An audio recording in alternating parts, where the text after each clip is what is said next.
Hello friends, welcome to our YouTube channel simple concepts. I am your friend Zakwan Shaikh. तो आज के इस particular video में हम बहुत ही इंपॉर्टेंट चीज़ को डिस्कस करने वाले हैं। बहुत ही इंटरेस्टिंग चीज़ है जो कि यूपीएससी एस्पिरेंट्स को जानना ये चीज़ बहुत ही ज़रूरी है।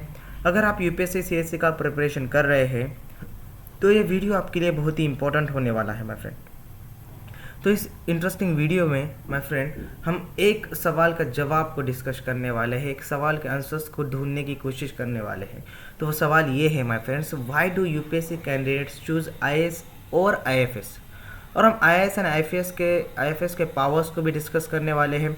क्यों ज़्यादातर कैंडिडेट्स आईएएस को चूज़ करते हैं, आईएफएस को चूज़ नहीं करते, क्या वो चीज़ है, वो सब रीजंस को हम डिटेल में डिस्कस करने वाले हैं।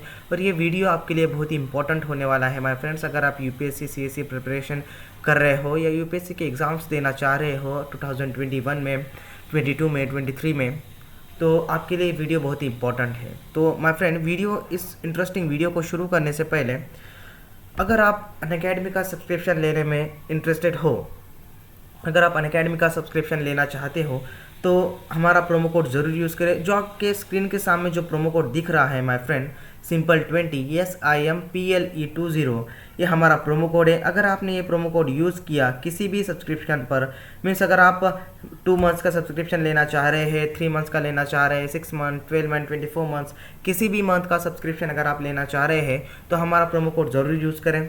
हमारा प्रोमो कोड यूज़ करने के बाद आपको 10% इमीडिएटली एक्स्ट्रा ऑफ मिल जाएगा माय फ्रेंड। फॉर एग्जांपल, अगर आप 24 मंथ्स का सब्सक्रिप्शन खरीदना चाहते हैं तो आपको पे करने पड़ते हैं 64,000 रुपीज़ माय फ्रेंड। और अगर आप हमारा प्रोमो कोड यूज़ करेंगे तो आपको सिर्फ 57,600 रुपीज़ ही पे करने पड़ेंगे आउट ऑफ 64,000।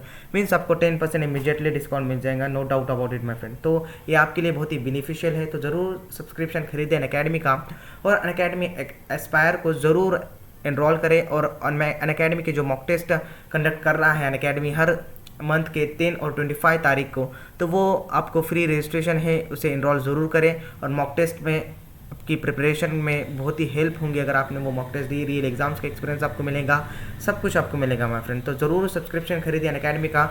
और आप हमारे टेलीग्राम चैनल को भी ज्वाइन कर सकते हैं। हमारे टेलीग्राम चैनल की लिंक जो कि डिस्क्रिप्शन में दी गई है, उस लिंक के थ्रू आप हमारे टेलीग्राम चैनल को ज्वाइन कर सकते हैं। हमारे टेलीग्राम चैनल का नाम है सिंपल कॉन्सेप्ट्स यूपीएससी। तो ज़रूर ज्वाइन हो जाइए हमारे टेलीग्राम चैनल को my friend, as soon as earlier. तो माय फ्रेंड, हम इस पर्टिकुलर वीडियो में आईएएस एंड आईएफएस का कंपैरिजन देखने वाले हैं कि क्यों ज़्यादातर कैंडिडेट्स आईएएस को चुनते हैं जब वो यूपीएससी सीएससी एग्जामिनेशन क्रैक करते हैं, और फिर क्रैक करने के बाद अच्छी रैंक लाते हैं, या रैंकर्स जो होते हैं, टॉपर्स जो होते हैं, वो आईएफएस में नहीं जाते, आईएएस को चूज़ करते हैं। तो क्या है, क्या कंपैरिजन है और इनके पावर्स कैसे होते हैं, तो हम सबको डिस्कस करने वाले हैं। तो माय फ्रेंड, किसकी पोस्ट ज़्यादा सर्वश्रेष्ठ है, आईएएस ज़्यादा सर्वश्रेष्ठ है या आईएफएस ज़्यादा सर्वश्रेष्ठ है? तो चलिए माय फ्रेंड शुरू करते हैं। वैसे देखा जाए तो आईएफएस के कंपैरिजन में आईएएस इतना पॉपुलर क्यों है? सभी टॉपर्स जो निकलते हैं यूपीएससी सीएससी में से, जो रैंकर्स होते हैं, तो वो आईएएस की तरफ ही क्यों जाते हैं, आईएएस को क्यों चूज़ करते हैं? दोनों की पावर्स क्या होते हैं, या फिर दोनों में सबसे पावरफुल पोस्ट किसकी होती है? तो इन दोनों को आमतौर पर रहने के लिए घरेलू कर्मचारियों के साथ साथ एक आलीशान घर मिलता है। दोनों को सेम पावर्स भी होते हैं माय फ्रेंड, बट जो कि सेम फैसिलिटीज़ भी दोनों को प्रोवाइड किए होते हैं। अगर आप आईएएस बनते हो, अगर आपने आईएएस चूज़ कर लिया है, तो आप आईएएस बनते हो तो आपको एक घर मिलता है और आलीशान बंगला मिलता है।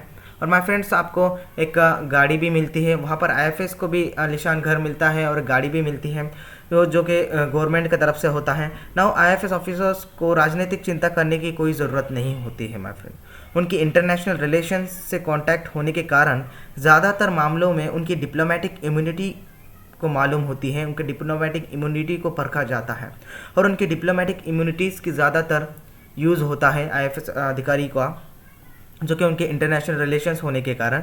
तो आईएफएस अधिकारी की सैलरीज माय फ्रेंड उच्च भत्ते के कारण आईएएस अधिकारी से अधिक होती है। ये एक डिफरेंस होता है माय फ्रेंड्स। अगर आप आईएएस अधिकारी है तो आपकी जितनी सैलरीज मिलती है ग्रेड पे पकड़कर, और आईएफएस अधिकारी की जितनी सैलरीज मिलती है इंडियन फॉरेस्ट सर्विसेज की, तो यहाँ पर उस अधिकारी की, आईएफएस अधिकारी की ज़्यादा सैलरी होती है as compare to IAS officers. समझ रहे हो? क्योंकि वो उच्च भत्ते के कारण आईएएस अधिकारी से ज़्यादा उनकी सैलरीज होती हैं माय फ्रेंड्स। आईएएस अधिकारी जो होते हैं उसका लॉन्ग फॉर्म होता है my friend Indian administrative services, और जो IAS अधिकारी होते हैं उसका लॉन्ग फॉर्म होता है my friend Indian forest services my friend, ये आपको ध्यान में रखना है। और माय फ्रेंड अगर तो IAS अधिकारी अपनी नौकरी जिन ज़िले में गुजारते हैं, डिस्ट्रिक्ट में वो अपॉइंट किए होते हैं, उन्हें ज़िले की सैर करनी पड़ती है, वहाँ पर देखरेख करनी पड़ती है, तो ज़्यादातर अपनी नौकरी ज़िले में ही गुजारते हैं वो। और जिसमें अनडेवलपमेंट एरियाज़ भी होंगे और नक्सल एरियाज जो कहते हैं, जहाँ पर आतंकवादी का ज़्यादा बड़ा खतरा होता है, तो वो एरियाज़ में भी वो जा सकते हैं काम के लिए, वहाँ पर भी उन्हें जाना होता है। एक IAS और IFS शुरुआत का कार्यकाल जो होता है एक IAS अधिकारी का और IFS अधिकारी का, जो शुरुआती कार्यकाल होता है वो नियरली सेम होता है, दोनों को सेम फैसिलिटीज़ होती है, दोनों को सेम सैलरीज होती है। बट बाद में जाकर जब एक्सपीरियंस मिलता है उन्हें, तो IFS अधिकारी की सैलरीज ज़्यादा होती है एज़ कम्पेयर टू IAS अधिकारी, समझ रहे। तो वैसे देखा जाए माय फ्रेंड्स, तो एक IAS की पोस्ट वो है एडमिनिस्ट्रेटिव पोस्ट होती है माय फ्रेंड, वो पब्लिक सेक्टर पर इलेक्ट किए होते हैं, वो हर एक ज़िले के लिए इलेक्ट किए होते हैं, उनके अंडर एक ज़िला आता है, समझे, उस स्टेट्स का, उस पर्टिकुलर स्टेट का एक स्पेसिफिक ज़िला, एक स्पेसिफिक डिस्ट्रिक्ट उनके हाथ में होता है। वैसे IFS अधिकारी जो होते हैं वो इंटरनेशनल ट्रीटीज़ को संभालते हैं, इंडियन गवर्नमेंट के जो भी अदर कंट्रीज़ के जो रिलेशंस होते हैं इंडिया से, मीन्स इंडिया के साथ जितने भी अदर कंट्रीज़ के रिलेशंस हैं, इंटरनेशनल रिलेशंस, इंटरनेशनल ट्रीटीज़ जो होते हैं, वहाँ पर वो IFS अधिकारीज काम करते हैं। तो ये पब्लिक सेक्टर्स में होते हैं IAS अधिकारीज, और ये फॉरेन सर्विसेज में होते हैं। ये बात एक कंपैरिजन में बहुत ही इंपॉर्टेंट है, जो स्टेट की सरकार के थ्रू चलती है। जो IAS अधिकारी जो होते हैं वो ज़िले के लिए अपॉइंट किए होते हैं, तो ऑब्वियसली वो ज़िले में जितनी वो स्टेट्स में किसकी सरकार रही है, तो वो सरकार के अंडर होते हैं। तो IAS अधिकारी ये फॉरेन सर्विसेज के लिए अपॉइंट किए होते हैं, जो सेंट्रल गवर्नमेंट हैंडल करता है माय फ्रेंड। ये जो IFS अधिकारी हैं वो सेंट्रल गवर्नमेंट की तरफ से होते हैं। और माय फ्रेंड्स एक IFS अधिकारी का जीवन, एक IFS अधिकारी को कई चुनौतियों का सामना करना होता है, जो इतने आसान नहीं होते हैं। उनको कई सारी रिस्पॉन्सिबिलिटीज़ दी हुई होती हैं और उन रिस्पॉन्सिबिलिटीज़ को उनको पूरा करना होता है, क्योंकि एक IFS अधिकारी माय फ्रेंड इंडिया को अदर कंट्री के सामने रिप्रेजेंट करता है, वो एज ए रिप्रेजेंटेटर होता है इंडिया का। और माय फ्रेंड्स इंडिया के इंटरनेशनल रिलेशंस को, इंटरनेशनल ट्रीटीज़ को संभालता है एक IFS अधिकारी। एक गलत कदम एक IFS अधिकारी के पोस्ट पर इफेक्ट कर सकता है और उसकी पोस्ट एक धोखे में गिर सकती है एक IFS अधिकारी के एक गलत कदम पर माय फ्रेंड। और ये सिर्फ अधिकारी ही नहीं होते, उन पर कई सारी जिम्मेदारियां होती है और उन्हें जीवन साथी और उनके जीवन साथी और बच्चों से भी यही अपेक्षा की जाती है कि वे अपना काम करें, समझ रहे हो। इन IFS अधिकारियों को माय फ्रेंड सिचुएशन के हिसाब से काम करना होता है, और जहाँ पर वो जाते हैं वहाँ के कल्चर, वहाँ के ट्रेडिशन से उनको सामना करना पड़ता है, वो सूट कर लेना पड़ता है, उनको अपना करियर परिस्थितियों के हिसाब से चलाना पड़ता है। एक और कारण यह है कि माय फ्रेंड्स के कैंडिडेट्स वहाँ पर जाना नहीं चाहते हैं, वो IFS बनना नहीं चाहते। कि उनकी क्यों नहीं बनना चाहते, क्या रीज़न है इसके पीछे? तो रीज़न यही है माय फ्रेंड्स कि उनकी पोस्टिंग दुनिया में कहीं भी हो सकती है। जहाँ भारत के पॉलिटिकल मिशंस शुरू होते हैं, जहाँ भारत के पॉलिटिकल मिशंस भारत इम्प्लीमेंट करना चाहते हैं, तो वहाँ पर उनकी क्या होती है, कहीं भी वहाँ पर उनकी पोस्टिंग हो सकती है। तो ये IFS अधिकारी डेवलपमेंट कंट्री और अनडेवलपमेंट कंट्री, युद्धग्रस्त कंट्री, जो वार कंट्रीज़ होती है, जहाँ पर बहुत ही खतरा होता है, वहाँ पर कहाँ भी जा सकते हैं। यहाँ तक कि गृह युद्ध, और गृह युद्ध जिसे कहते हैं हम, होमवास और किसी भी तरह के घरेलू क्रांति के कारण एक IFS अधिकारी का जीवन खतरे में पड़ सकता है। तो एक रिस्क लेने वाले एक नौकरी होती है IFS अधिकारी, तो इसीलिए ज़्यादातर कैंडिडेट्स IAS को ही चुनते हैं, IFS को नहीं चुनते। ये एक बड़ा रीज़न है उसके पीछे। नाउ इनका जीवन बहुत ही चुनौतीपूर्ण होता है, उनको कभी कभी कम समय में अपना मिशन पूरा करना पड़ता है और उनको बहुत ही विजिलेंट रहना पड़ता है माय फ्रेंड। जो इंडियन गवर्नमेंट के ऑर्डर्स आते हैं, जो इंडियन गवर्नमेंट ऑर्डर देता है इंटरनेशनल ट्रीटीज़ के रिलेटेड, तो वो ऑर्डर्स को उनको इम्प्लीमेंट करना पड़ता है, वो ऑर्डर्स को उनको ओबे करना पड़ता है, उसका पालन करना पड़ता है अच्छी तरह से। और जितने भी स्पेसिफिक टाइम दिया हुआ है इंडियन गवर्नमेंट ने उस काम को, उस मिशन को पूरा करने के लिए, तो उस मिशन को वहाँ पर उन्हें पूरा ही करना पड़ता है उतने टाइम में। तो बहुत ही रिस्की ये नौकरी होती है। एक IFS अधिकारी की कर्तव्यों में से एक है देश के इंटेलिजेंस ग्रुप का सुचारू ढंग से समन्वय करना और उस क्षेत्र में लॉबिंग गतिविधियों को कंट्रोल करना। यह मित्र देशों में भी अधिकारियों और उनके कर्मचारियों के लिए अत्यधिक जोखिम भरा है माय फ्रेंड। ये बहुत ही रिस्की है ये IFS पोस्ट।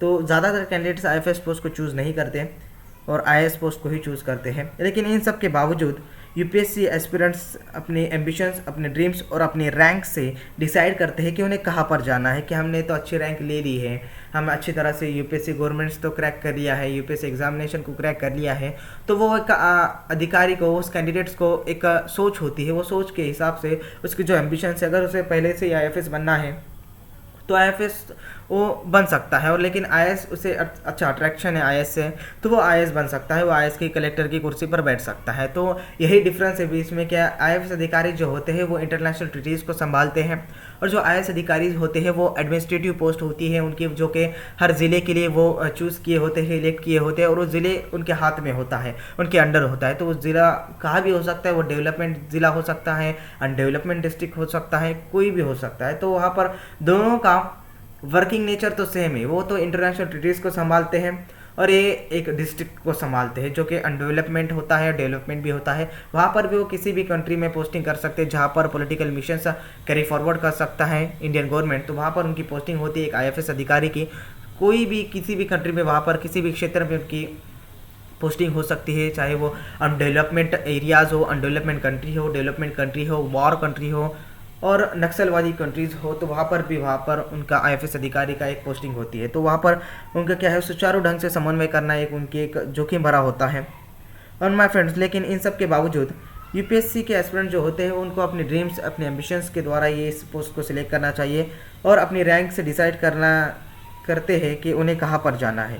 यदि कोई उम्मीदवार भारत के लिए सेवा करना चाहता है, अपने देश के डेवलपमेंट रेट को अपने विचारों से तेज़ी से बढ़ाना चाहता है, तो आईएएस उसके लिए एक बेस्ट ऑप्शन है। वो आईएएस ही चूज़ करे। अगर उसे लगता है कि मैं देश की सेवा करूँ, मैं देश में रहकर देश की सेवा करूँ, देश के डेवलपमेंट में अपना हाथ बढ़ाऊँ, है ना, अपना हाथ बटाऊँ, तो वहाँ पर वो आईएएस चूज़ कर सकता है। वो इंडियन एडमिनिस्ट्रेटिव सर्विसेज को ऑप्शन को, ये उसके लिए बहुत ही बेहतर ऑप्शन है। बट यदि किसी एस्पिरेंट्स को देश भ्रमण करना है, नए नए देशों की सैर करनी है, नए नए देशों के नागरिकों से मिलना है, तो आईएफएस उसे चूज़ करना चाहिए। दोनों सेवाएं, वैसे देखा जाए माय फ्रेंड्स के दोनों जो सेवाएं होती हैं देश को विकसित करने और अपने हितों से देश की रक्षा करने में मदद करती है। जो भी पोस्ट होती है उनका पोस्ट का एक ही मोटिव होता है कि यहाँ पर अपने देश को आगे बढ़ाना, अपने देश की डेवलपमेंट करना। यही एक दोनों का काम होता है, एक दोनों का मोटिव होता है कि किसी तरह से जो हमारी पोस्ट है उस पोस्ट के थ्रू देश को कोई हमारा फ़ायदा हो, समझ रहे। तो ये दोनों को एक देशों के जो होता है ना, हितों से देशों की रक्षा करने में मदद करती है दोनों पोस्ट। तो माय फ्रेंड, ये बहुत ही इंपॉर्टेंट है आपके लिए वीडियो। और आईएएस और आईएफएस अधिकारी ये जो होते हैं वो इंडिया के top 5 highest paid government jobs है उसमें से एक है माय फ्रेंड। तो बहुत ही इंपॉर्टेंट है ये। अगर आप अच्छी तरह से रैंक लाते हो, कंसिस्टेंसी रखते हो, हार्ड वर्किंग करते हो, और अगर आपका ड्रीम से आईएएस बनना, तो आप डायरेक्टली आईएएस चूज़ कर सकते हो। अगर आपको देश भ्रमण करना है, नए नए देशों की सैर करनी है, नए नए देशों में जाना है और वहाँ के कल्चर्स को देखना है, कल्चर्स को अपना बनाना है, तो आप आईएफएस अधिकारी बन सकते हैं, आप आईएफएस को चूज़ कर सकते हैं। बट आप कब बन सकते हैं? जब आप कंसिस्टेंसी से अच्छी तरह से पढ़ाई करोगे और स्ट्रेटेजिकली पढ़ाई करोगे, सब अच्छे से करोगे, टाइम टेबल बनाओगे और टाइम टेबल को फॉलो करोगे, तो आप इजीली आईएएस एंड आईएफएस अधिकारी बन सकते हैं। तो माय फ्रेंड्स, आज की वीडियो में बस इतना ही। हम फिर से मिलेंगे अगले वीडियो में एक नए और इंटरेस्टिंग टॉपिक के साथ। तो वीडियो ख़त्म करने से पहले आप ज़रूर अनअकैडमी का सब्सक्रिप्शन खरीदें और हमारा प्रोमो कोड ज़रूर यूज़ करें, Simple20, जिसकी वजह से आपको 10% इमीडिएटली डिस्काउंट मिल जाएगा। और आप हमारे टेलीग्राम चैनल को भी ज्वाइन कर सकते हैं। तो माय फ्रेंड्स, हम फिर से मिलेंगे एक नए और इंटरेस्टिंग टॉपिक के साथ। तब तक के लिए stay home, stay safe. Thank you friends, thank you very much.